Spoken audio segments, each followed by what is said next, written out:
Welcome to our channel. Today we are going to solve a common problem many gamers face connecting their Xbox and the Xfinity Wi-Fi hotspot. Let's get started. Have you ever needed to connect your Xbox to the internet but didn't have that stable home network? Xfinity Wi-Fi hotspot can be a lifesaver, but connecting to your Xbox can be tricky. But you might encounter issues like limited devices connections and authentication problem. To connect your Xbox to an Xfinity Wi-Fi hotspot, you will need to use a workaround since their hotspot often limit the number of the devices.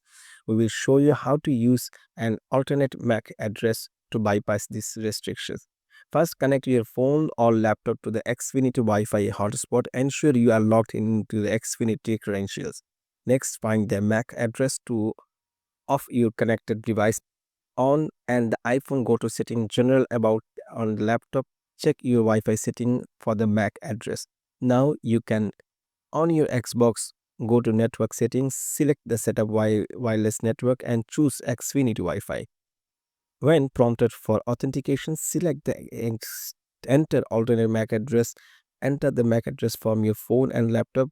Your Xbox will now connect using the alternate MAC. And that's it. Your Xbox should now be connected to the Xfinity Wi-Fi hotspot. Remember, if you encounter any issue, ensure your Xbox software is up to date and restart your console if necessary. Thanks for watching and don't forget to like and subscribe for more tech tips.